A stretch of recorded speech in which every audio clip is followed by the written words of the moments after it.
20세기에 일어난 가장 오싹하고 기이한 미스터리 중 하나. 오늘 바로 그 이야기를 해보려고 합니다. 자, 시간을 거슬러 올라가 보죠. 1959년 구소련의 정말 혹독한 겨울입니다. 모든 비극은 바로 이곳 황량한 우랄 산맥의 설원에서 시작됐어요. 9명. 이 숫자는요, 바로 이 원정대의 대원수입니다. 아주 숙련된 등반가들이었죠. 물론 이게 자신들의 마지막 여정이 될 줄은 꿈에도 몰랐을 겁니다. 영하 30도. 와, 상상이 가시나요? 그냥 추원 정도가 아니라 정말 살을 애는 듯한 모든 걸 얼려버리는 그런 온도였어요. 이들이 맞서야 했던 게 바로 이런 잔혹한 추위였습니다. 그리고 1. 단 한 명. 이게 참 운명의 장난이라고 해야 할까요? 이 끔찍한 비극에서 기적적으로 살아남은 유일한 생존자의 숫자입니다. 자, 그럼 본격적으로 이 미스터리 속으로 한번 들어가 보죠. 근데 보통 이야기랑은 좀 다르게 저희는 이 여정의 시작이 아니라 그 끔찍한 끝에서부터 이야기를 풀어가 보려고 합니다. 원래 돌아오기로 한 날짜가 지났는데도 등반팀은 돌아오지 않았습니다. 결국 구조대가 파견됐죠. 그리고 그들이 마주한 광경은 정말이지 충격 그 자체였습니다. 현장은요, 그 자체로 거대한 물음표 덩어리였어요. 일단 텐트가 밖에서가 아니라 안에서 밖으로 날카롭게 찢겨져 있었고요. 이상하게도 대부분의 소지품은 그대로 남아 있었어요. 외부인이랑 싸운 흔적도 없었고요. 그런데 사람들은 캠프에서 무려 1.5km나 떨어진 곳에서 발견됐습니다. 심지어 몇몇은 속옷만 입은 채로요. 도대체 뭘 보고 그렇게 겁에 질려서 유일한 피난처를 버리고 그 혹한 속으로 뛰어쳐 나갔던 걸까요? 그럼 이 비극의 주인공들은 과연 어떤 사람들이었을까요? 이들은 그냥 평범한 학생들이면서도 겨울 등반에 아주 능숙한 경험 많은 베테랑들이었습니다. 바로 이 9명의 원정대원, 그들의 이야기 속으로 한번 들어가 보시죠. 기록을 보면요, 처음엔 모든 게 순조로워 보였어요. 1월 28일에 10명이 출발했는데 한 명은 건강이 안 좋아서 중간에 돌아갔고요. 2월 1일까지만 해도 대장이 모두 무사하다는 메시지를 남겼거든요. 그런데 바로 다음 날 모든 연락이 끊겨버립니다. 그리고 시간이 흘러 2월 26일에 첫 시신 5구가 5월이 되었어야 나머지 4구가 발견되죠. 정말 단 하룻밤 사이에 모든 게 끔찍하게 잘못돼 버린 겁니다. 자, 이 사건이 수십 년 동안 사람들의 입에 오르내리는 이유, 바로 현장에 남겨진 기이한 단서들 때문입니다. 정말 풀리지 않는 질문들이 너무 많아요. 특히 발견된 시신들의 상태는요, 뭐 하나 명확한 답을 주기보다는 더 많은 질문들을 던졌습니다. 마치 서로 말이 안 맞는 증거들이 뒤엉켜 있는 거대한 거미줄 같았죠. 크게 4가지로 볼 수 있는데요. 첫째, 이상 탈해 현상. 이 추위에 옷을 벗은 채 발견됐다는 거.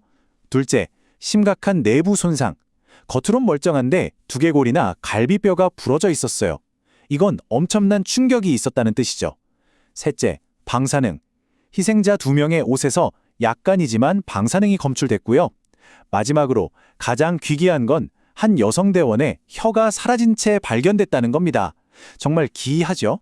자, 그런데 여기서 우리가 좀 냉정하게 짚고 넘어가야 할 부분이 있습니다. 가장 자극적인 부분들이 사실은 좀 과장됐거나 오해에서 비롯된 것일 수 있다는 거죠. 예를 들어, 혀가 사라진 건 시신이 3개월이나 물속에 있었기 때문에 자연부패했을 가능성이 높고요. 방사능 수치도 사실 아주 미미했고 그 두 대원이 관련 시설에서 일했던 이력이 있었어요. 또 추울 때 옷을 벗는 이상탈의 현상은 드물긴 해도 심각한 저체온증의 증상 중 하나로 알려져 있습니다. 그러니까 이야기에서 종종 빠지는 이런 맥락들을 알고 보면 몇몇 미스테리는 설명이 가능하다는 거죠. 하지만 이런 설명으로도 모든 게 해결되진 않죠. 그래서 이 기이한 증거들을 설명하기 위해 정말 온갖 이론들이 쏟아져 나오기 시작했습니다. 뭐 그럴듯한 것부터 거의 초자연적인 이야기까지요. 가장 유명한 이론 몇 가지를 보면요. 먼저 초저주파 이론.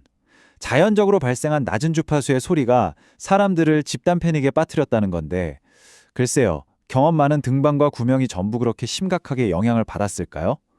군사 실험을 목격했다는 설도 있죠. 하지만 이걸 뒷받침할 구체적인 증거는 전혀 발견되지 않았습니다. 현지 원주민의 공격이라는 말도 있었지만 현장엔 대원들 발자국밖에 없었고 부상 형태도 맞지 않았어요. 오히려 원주민들은 수색을 도왔거든요. 보시다시피 어떤 이론을 가져와도 모든 의문점을 완벽하게 설명하지 못하는 거예요. 이렇게 수십 년 동안 수많은 추측만 무성하자 결국 러시아 당국이 다시 나섰습니다.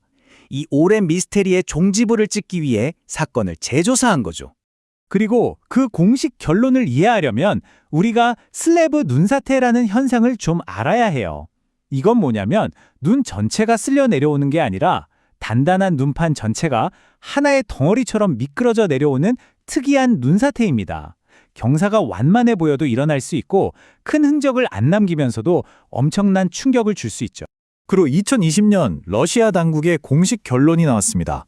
바로 이 슬래브 눈사태가 원인이었다는 겁니다. 눈사태 때문에 대원들이 텐트를 찍고 급하게 빠져나와 숲으로 대피할 수밖에 없었다는 거죠. 이 눈사태 이론에 따르면 그날 밤의 모든 기이한 일들이 하나의 이야기로 연결됩니다. 자, 보세요. 한밤중에 작은 슬래브 눈사태가 텐트를 덮칩니다. 이 충격으로 일부 대원들이 심각한 내부 부상을 입게 되고요. 어둠과 공포 속에서 이들은 텐트를 찍고 일단 밖으로 탈출합니다. 하지만 제대로 된 장비도 없이 숲으로 피신했고 결국 방향을 잃고 저체온증에 시달리다가 혹독한 추위 속에서 하나둘씩 쓰러져 갔다는 겁니다. 꽤 그럴듯하게 들리죠?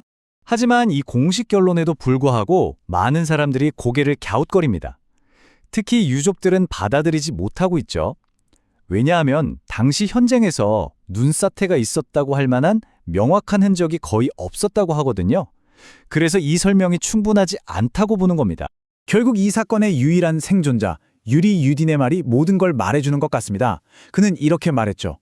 만약 신에게 딱 한 가지 질문을 할 수 있다면 이렇게 묻고 싶어요. 그날 밤 내 친구들에게 정말 무슨 일이 있었던 건가요? 라고요. 이 말 한마디에 이 사건의 깊은 비극과 아직도 풀리지 않은 그 거대한 의문이 다 담겨 있는 것 같네요. 그래서 마지막 질문은 이겁니다. 슬래브 눈사태라는 자연재해 하나만으로 우리가 죽음의 산이라고 부르는 그곳에서 벌어졌던 그 끔찍한 공포를 정말 완벽하게 설명할 수 있는 걸까요? 아니면 우리가 모르는 여전히 빠져있는 퍼즐 조각이 어딘가에 있는 걸까요?